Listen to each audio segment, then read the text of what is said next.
Vão ferroyer. Mano me hoyer. Edin. Bawa. Foduro nya obla wa na pe. No dagba da po no bi onde wa opo na no. O do na la me se na me. O no nu gbegbe go bi wa. No ma bi onu egbe. O ma cha do salado. Do foduro nya unu. O wona na me. Wa ne kere ngba se yin le wa le won to gbo. Wa do mi yawe. Wa lo tanu. O mi mi agbo. Na wona mi ne gbe na fa na mi.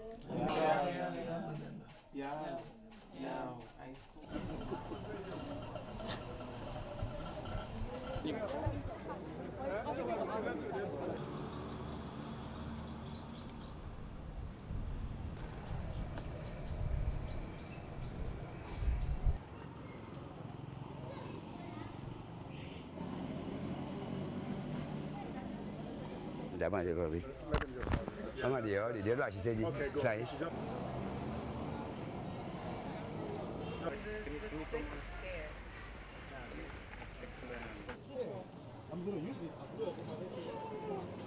Et tous les 7 jours, on leur ouvre la porte, eux-mêmes ils sortent.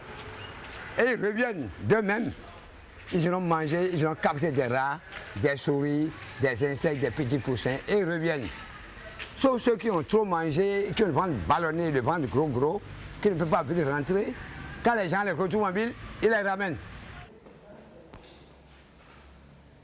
Des fois, il y a les serpents pétons qui rentrent dans leur église. Les prêtres les ramènent ici.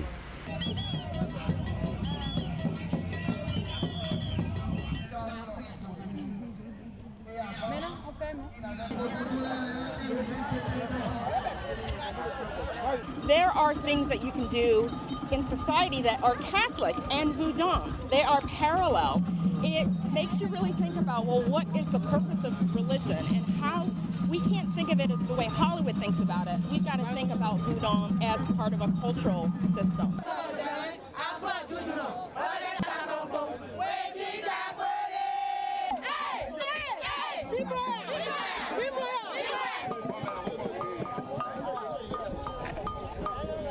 You first see it, I mean, you conjure up all kinds of images that Hollywood has sent us, but I did read up about it a bit and learn that that's not what it is. You know, it's more of a religion, and so it made me interested to see, you know, how does it function, what part does it play in their society.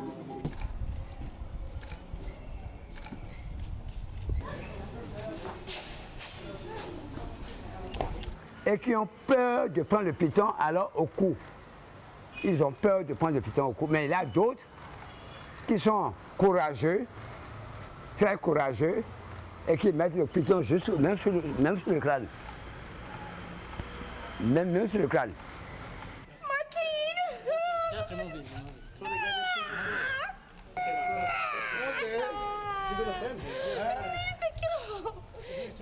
Take it off.